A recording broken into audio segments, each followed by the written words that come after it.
ഇവർ വിവാഹിതരെ. ഇനി വരാൻ പോകുന്ന വിശേഷത്തിലേക്ക് ഏവർക്കും സ്വാഗതം. ഈ റിവ്യൂ ഇഷ്ടപ്പെടുവാണെങ്കിൽ സബ്സ്ക്രൈബ് ചെയ്യണേ, അതുപോലെ ലൈക്ക് ചെയ്യാനും ഹൈപ്പ് ചെയ്യാനും മറക്കല്ലേ.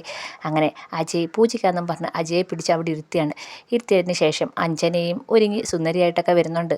അപ്പോൾ അഞ്ജനയും വന്ന് അജയ് എടുത്തിരിക്കുന്നുണ്ട്. അപ്പോഴേ അജയ്ക്ക് എന്തോ ഒരു സംശയം തോന്നുന്നുണ്ട്. എല്ലാവരും എന്നെ പറ്റിക്കുകയാണെന്ന് അജയ്ക്ക് മനസ്സിലാവുന്നുണ്ട്. അപ്പോഴാണ് മാധവനാണെങ്കിൽ മോതിരം കാണിക്കുന്നത്. ഇതെടുത്ത് അഞ്ജനയുടെ കയ്യിലിട്ട് കൊടുക്കാൻ പറയാണ്. അപ്പം ഇത് കാണുമ്പം അജയ്ക്ക് മനസ്സിലാവുന്നുണ്ട് തൻ്റെ എൻഗേജ്മെൻറ്റാണ് ഇവിടെ നടക്കുന്നത്, എല്ലാവരും കൂടെ കൂട്ടിച്ചേർന്ന് തന്നെ പറ്റിക്കുകയാണെന്ന്. അങ്ങനെ പെട്ടെന്ന് അവിടുന്ന് അജയ് എണീക്കുമ്പോൾ സത്യദാസ് പറയുന്നുണ്ട്, അജയ് അവിടെ ഇരിക്ക്, പൂജയിൽ നിന്ന് എണീച്ചൂടാന്ന് പറയാണ്. അപ്പം മുത്തശ്ശിയും പറയുന്നുണ്ട്, അവിടെ ഇരിമോനെ, നീ എന്തിനാ എണീക്കുന്നത്, പൂജയിൽ നിന്ന് എണീച്ചൂടാ എന്ന് പറയുന്നുണ്ട്. അപ്പം തിരുമേനി വീണ്ടും മാധവൻ്റെ അടുത്ത് പറയുന്നുണ്ട്, അജയ് ആ മോതിരം എടുത്ത് അഞ്ജനയ്ക്ക് ഇട്ട് കൊടുക്കുക. അപ്പം അഞ്ജനയുടെ കയ്യിൽ മോതിരം കൊടുക്കുന്നുണ്ട്. അഞ്ജനയും തിരിച്ചിടണമെന്നൊക്കെ പറയുന്നുണ്ട്. അപ്പം അജയ്ക്ക് നല്ല ദേഷ്യം വരുന്നുണ്ട്. അജയ് പഴയ കാര്യങ്ങളൊക്കെ ആലോചിക്കുന്നുണ്ട്. എന്നിട്ട് നല്ല സങ്കടത്തോടെ മനസ്സിലിങ്ങനെ വിചാരിക്കുകയാണ്, എല്ലാവരും കൂടെ ചേർന്ന് എന്നെ പറ്റിക്കുകയായിരുന്നു. ഇവിടെ എൻ്റെ എൻഗേജ്മെൻറ്റാണ് നടക്കുന്നത്. ഞാനിപ്പം ഇവിടുന്ന് എണീച്ചു പോയി കഴിഞ്ഞാൽ എല്ലാവർക്കും വിഷമവും, മുത്തശ്ശിക്ക് പ്രത്യേകിച്ച് വിഷമവും. അങ്ങനെ സംഭവിച്ചാൽ ഇവിടെ ഇപ്പോൾ ഉള്ള സന്തോഷമെല്ലാം ഇല്ലാതാകും. മാത്രവുമല്ല, പിന്നെ ചിലപ്പോൾ ഈ കുടുംബമായിട്ടുള്ള എല്ലാ ബന്ധവും ഞാൻ ഉപേക്ഷിക്കേണ്ട വരുമെന്നൊക്കെ അജയ് ഇങ്ങനെ ആലോചിക്കുകയാണ്. ഇപ്പോൾ എനിക്ക് ഇവിടുന്ന് രക്ഷപ്പെടാൻ പറ്റത്തില്ലെന്ന് അജയ് മനസ്സുകൊണ്ട് ഇങ്ങനെ ആലോചിക്കുകയാണ്. അപ്പോൾ മുത്തശ്ശി പറയുന്നുണ്ട്, മോനെ ആ മോതിരം അഞ്ജനയുടെ കയ്യിലേക്ക് ഇട്ട് കൊടുക്കാൻ പറയുകയാണ്. അവസാനം ഗത്യന്തരമില്ലാതെ അജയ് അഞ്ജനയ്ക്ക് മോതിരം ഇട്ട് കൊടുക്കുകയാണ്. തിരിച്ച് അഞ്ജനയും ഭയങ്കര സന്തോഷത്തോടെ മോതിരം ഇട്ട് കൊടുക്കുകയാണ്. ഇതൊക്കെ കണ്ട് ഭവാനിക്ക് ഭയങ്കര സന്തോഷമാവുന്നുണ്ട്. അപ്പം അതെല്ലാം കഴിഞ്ഞ് തിരുമേനി പറയുന്നുണ്ട്, എല്ലാം മംഗളമായിട്ട് അവസാനിച്ചെന്ന് തിരുമേനി പറയുമ്പോൾ മുത്തശ്ശി പറയുന്നുണ്ട്, അജയ് നിൻ്റെ എൻഗേജ്മെൻറ്റാണ് ഇവിടെ നടന്നത്, നിങ്ങളുടെ പാതി കല്യാണം. അഞ്ജനയുടെ ബുദ്ധിയായിരുന്നു ഇങ്ങനെ, നീയല്ലാതെ എൻഗേജ്മെൻറ്റാണെന്ന് പറഞ്ഞാൽ സമ്മതിക്കത്തില്ലല്ലോ.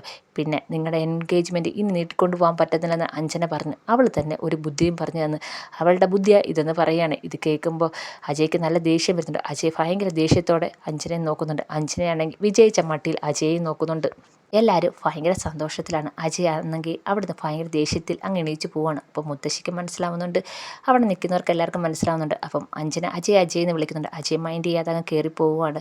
അപ്പം മുറിയിൽ ചെന്നിട്ട് ഭയങ്കര വിഷമത്തോടെ ദേഷ്യത്തോടെ ഇരിക്കുകയാണ്. കാരണം താൻ ആ ട്രാപ്പിൽ പെട്ടുപോയി, ഇനി രക്ഷപ്പെടാൻ പറ്റാത്ത രീതിയിൽ പെട്ടുപോയി എന്നൊക്കെ ആലോചിച്ച് ഭയങ്കര സങ്കടത്തോടെയും ദേഷ്യത്തോടെ ഇരിക്കുകയാണ്. അപ്പോൾ അങ്ങോട്ട് സംഗീത വരുന്നുണ്ട്.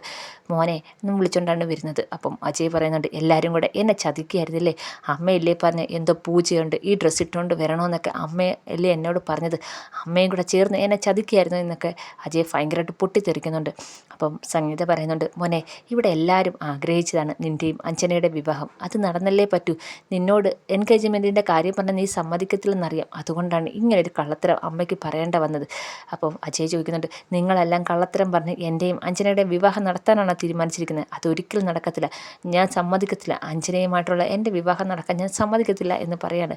അപ്പോൾ സംഗീത പറയുന്നുണ്ട്, അഞ്ജനയും ഭവാനിയും ഇവിടെ വന്നപ്പോൾ ആവശ്യപ്പെട്ട ഒറ്റ കാര്യമുള്ളൂ, നിന്നായിട്ടുള്ള വിവാഹം അത് നടത്തി കൊടുക്കാമെന്ന് മുത്തശ്ശിയാണ് പറഞ്ഞത്, അതുകൊണ്ട് അമ്മയ്ക്കൊന്നും ചെയ്യാൻ പറ്റത്തില്ല മോനെ, ഈ വിവാഹം നടന്നേ പറ്റൂ എന്നൊക്കെ സംഗീത പറയുന്നുണ്ട്. ഇത് കേൾക്കുമ്പോൾ ഉടനെ അജയ് പറയുന്നുണ്ട്, ഇനി ആരെന്ത് പറഞ്ഞാലും എനിക്ക് അഞ്ജനയെ കല്യാണം കഴിക്കാൻ പറ്റത്തില്ല, എൻ്റെ ഭാര്യ സ്ഥാനത്ത് അവളെ കൊണ്ടുവരാൻ പറ്റത്തില്ല അമ്മേ, ഒരിക്കലും നടക്കാത്ത കാര്യങ്ങളാണ് നിങ്ങൾ പറയുന്നത്, ഞാൻ അതിന് സമ്മതിക്കത്തില്ല എന്ന് തറപ്പിച്ച് തന്നെ അജയ് സംഗീതയോട് പറയുന്നുണ്ട്. ഇതൊക്കെ കേൾക്കുമ്പോഴത്തേക്ക് സംഗീതയ്ക്ക് നല്ല സങ്കടം വരുന്നുണ്ട്. അപ്പോൾ സംഗീത പറയുന്നുണ്ട്, എനിക്കൊന്നും ചെയ്യാൻ പറ്റത്തില്ല, ഈ വിവാഹത്തിന് മോന് സമ്മതിച്ചേ പറ്റത്തുള്ളൂ, അമ്മയോട് ഞാൻ പറഞ്ഞതല്ലേ എൻ്റെയും അഞ്ജനയുടെയും വിവാഹം ഒരിക്കലും നടക്കത്തില്ല എന്ന്. ഭയങ്കര സങ്കടത്തോടെയും വിഷമത്തോടെയും അജയ് അവിടെ ഇങ്ങനെ ഇരിക്കുകയാണ്. സംഗീതയ്ക്കും അതേപോലെ വിഷമമാവുന്നുണ്ട്. ഈ സമയത്ത് അഞ്ജനയും അതേപോലെ ഭവാനിയും ഭയങ്കര സന്തോഷത്തിലാണ്. അപ്പം മുറിയിലേക്ക് വരുന്ന അഞ്ജനയാണെങ്കിൽ ഭവാനിയെ കെട്ടിപ്പിടിച്ച് വട്ടം ചുറ്റിക്കുകയും കെട്ടിപ്പിടിക്കുകയൊക്കെ ചെയ്യുന്നുണ്ട്. അമ്മേ എൻ്റെയും അജയുടെയും വിവാഹ നിശ്ചയം നടന്ന് എന്ന് പറയാണ്. അപ്പോൾ ഭവാനി പറയാണ്, നിനക്ക് സന്തോഷമായില്ലേ, നീ ആഗ്രഹിച്ചതുപോലെ തന്നെ അജയ് നീ വിവാഹം കഴിക്കാൻ പോവുകയാണ്, ഇതുപോലെ തന്നെ എത്രയും പെട്ടെന്ന് തന്നെ നിങ്ങളുടെ വിവാഹവും നടക്കണം എന്ന് ഭവാനി പറയുന്നുണ്ട്. അപ്പം അഞ്ജന പറയുന്നുണ്ട്, ഞാൻ ഒരിക്കലും വിചാരിച്ചില്ല അമ്മേ ഇത്രയും പെട്ടെന്ന് നിശ്ചയം നടക്കുമെന്ന്, എന്തായാലും അജയ് നിശ്ചയത്തിന് സമ്മതിച്ചല്ലോ, അത് തന്നെ വലിയ ഭാഗ്യം. ഇത് കേൾക്കുമ്പോൾ ഭവാനി പറയാണ്, അവന് പൂർണ്ണ സമ്മതമൊന്നുമില്ല, അവന് ഗത്യന്തരമില്ലാതെ ഇതിന് സമ്മതിക്കേണ്ടി വന്നതാണ്, പക്ഷേ ഒരു കാര്യം ഞാൻ തീരുമാനിച്ച്, ഈ കുടുംബം മൊത്തം നമ്മുടെ കൂടെയുണ്ട്, അമ്മയെ മുൻനിർത്തി അവനെ ഞാൻ എൻ്റെ വരുതിയിലാക്കും എന്ന് ഭവാനി പറയാണ്. അപ്പോൾ അഞ്ജന പറയുന്നുണ്ട്, അജയ് എനിക്ക് വിവാഹം കഴിച്ചേ പറ്റത്തോളമ്മേ, എന്തായാലും നിശ്ചയം കഴിഞ്ഞല്ലോ, എത്രയും പെട്ടെന്ന് കല്യാണവും നടക്കണമെന്ന് അഞ്ജന ഒരു വാശിയോടെയൊക്കെ പറയുന്നുണ്ട്.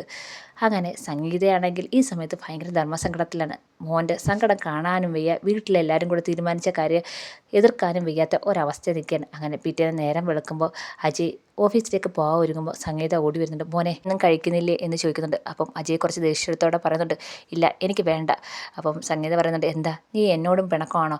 അമ്മയല്ലേ എന്നെ ഇന്നലെ വൈകിട്ട് വരാനും എന്നോട് ആ ഡ്രസ്സ് ഇട്ട് വരാനും ഒക്കെ പൂജയ്ക്ക് വരണമെന്നൊക്കെ എന്നെ പറഞ്ഞു വിട്ടത് അമ്മയല്ലേ എന്ന് ചോദിക്കുന്നുണ്ട്. എല്ലാവരും കൂടെ ചേർന്ന് എന്നെ ചതിച്ചില്ലേ എന്നൊക്കെ അജയ് വീണ്ടും ചോദിക്കുന്നുണ്ട്. അപ്പോൾ സംഗീത പറയുന്നുണ്ട്, എനിക്ക് എല്ലാവരുടെയും കൂട്ടത്തിൽ തന്നെ നിൽക്കാനേ എനിക്ക് പറ്റുള്ളൂ മോനെ.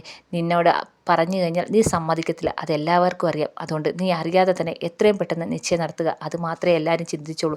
അതിന് കൂട്ട് നിൽക്കാനേ എനിക്കും കഴിഞ്ഞോളൂ എന്ന് പറയാണ്. അപ്പോൾ അജയ് പറയുന്നുണ്ട്, ഇനി ആര് എന്തൊക്കെ തന്ത്രം ഇറക്കിയാലും അമ്മേ ഒരു കാര്യമില്ല, ഞാൻ അഞ്ജനെ വിവാഹം കഴിക്കത്തില്ല. അതിന് എൻ്റെ തീരുമാനം ഉറച്ചത് തന്നെയാണെന്ന് പറയാണ്. അപ്പോൾ സംഗീത പറയുന്നുണ്ട്, മോനെ എല്ലാവരും നിങ്ങളുടെ വിവാഹത്തിൻ്റെ ഒരുക്കങ്ങളൊക്കെ തുടങ്ങാനുള്ള പുറപ്പാടില്ല. അപ്പം നീ എന്ത് ചെയ്യാൻ പറ്റും? നീ അഞ്ജനെ വിവാഹം കഴിച്ചേ പറ്റത്തുള്ളൂ. നീ അതിന് വേണ്ടിയുള്ള മാനസികമായി തയ്യാറെടുക്കുന്നതിന് നല്ലതെന്ന് സംഗീത പറയുന്നുണ്ട്. അപ്പോൾ അജയ് പറയുന്നുണ്ട്, എൻ്റെ തീരുമാനത്തിന് ഒരു മാറ്റവും ഇല്ല. അപ്പോൾ ഭയങ്കര വിഷമത്തോടെ സംഗീത നിൽക്കുമ്പോൾ തന്നെ പറയുന്നുണ്ട്, അമ്മ വിഷമിക്കേണ്ട, ഇതിൽ നിന്ന് രക്ഷപ്പെടാനുള്ള മാർഗം ഞാൻ കണ്ടെത്തിയിട്ടുണ്ട്. അത് നടപ്പാക്കി എടുക്കുകയും ചെയ്യും. എനിക്ക് അഞ്ജനെ വിവാഹം കഴിക്കാൻ പറ്റത്തില്ല. അമ്മ ഒന്നുകൊണ്ട് വിഷമിക്കേണ്ട, ഇതിൽ നിന്ന് ഞാൻ രക്ഷപ്പെട്ടോളാം എന്ന് അജയ് പറയുന്നുണ്ട്. അങ്ങനെ സംഗീത ഭയങ്കര വിഷമത്തോടെ നോക്കി നിൽക്കുമ്പോൾ അജയ് പോകുന്നുണ്ട്. അപ്പം അജയ്ക്ക് നല്ല സങ്കടമുണ്ട്. സങ്കടത്തോടെയാണ് അജയ് പോകുന്നത്. കാരണം എല്ലാവരും കൂടെ കൂട്ടം ചേർന്ന് തന്നെ ചതിച്ച് ട്രാപ്പിലാക്കിയല്ലോ എന്നൊക്കെ ഓർത്ത് ഇങ്ങനെ സങ്കടത്തോടെ പോവുകയാണ്. അങ്ങനെ നേരെ പോലീസ് സ്റ്റേഷനിലേക്ക് പോവുകയാണ്. അപ്പം പോലീസ് സ്റ്റേഷനിൽ പോകുന്ന വഴിക്ക് ഭൂമിയെ കാണുന്നുണ്ട്. അപ്പം ഭൂമി ചോദിക്കുന്നുണ്ട്, എന്താ സാറേ സാറിൻ്റെ മുഖത്ത് ഇന്നലത്തെ തെളിച്ചില്ലല്ലോ, എന്ത് പറ്റിയെന്ന് ചോദിക്കുകയാണ്. അപ്പം ഭയങ്കര വിഷമത്തോടെ അജയ് ഇങ്ങനെ ഭൂമിയെ നോക്കുന്നുണ്ട്.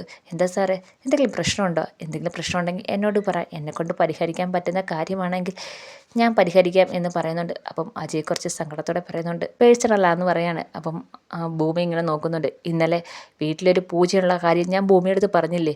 പറഞ്ഞായിരുന്നു. സാറ് പോകുമെന്നും പറഞ്ഞ് എന്നെ വിളിച്ചായിരുന്നു. അതവിടെ പൂജയും ഒന്നും അല്ലായിരുന്നു, എല്ലാവരും കൂടെ ചേർന്ന് എന്നെ ചതിക്കുകയായിരുന്നു എന്ന് പറയാണ്. ഇത് കേൾക്കുമ്പോൾ ഭൂമി ഒന്ന് ഞെട്ടുന്നുണ്ട്. എന്താ സാറേ എന്താ സംഭവിച്ചതെന്ന് ചോദിക്കണം. അവിടെ എൻ്റെ നിശ്ചയമായിരുന്നു, എല്ലാവരും കൂടെ ചേർന്ന് എൻ്റെയും അഞ്ജനയുടെയും വിവാഹ നിശ്ചയം നടത്തിയതായിരുന്നു. സാർ എന്താ ഈ പറയുന്നത്? സാറിൻ്റെ അനുവാദമില്ലാതെ സാറിൻ്റെ നിശ്ചയം നടത്തിയെന്നോ? അതെ, എനിക്കൊന്നും ചെയ്യാൻ പറ്റില്ല ഭൂമി. അവിടെ ആ സമയത്ത് എല്ലാവരും കൂടെ എന്നെ ട്രാപ്പിലാക്കി. പിന്നെ അഞ്ജനയ്ക്ക് മോതിരം വിട്ട് കൊടുക്കാതിരിക്കാൻ പറ്റില്ല. ആ ഒരു അവസ്ഥയിൽ ഞാൻ ആയിപ്പോയി. എല്ലാവരും കൂടെ എന്നെ പെടുത്തി എന്ന് ഭൂമിയോട് പറയുകയാണ് അജയ്. ഭയങ്കര സങ്കടത്തോടെയാണ് ഇതൊക്കെ അജയ് പറയുന്നത്.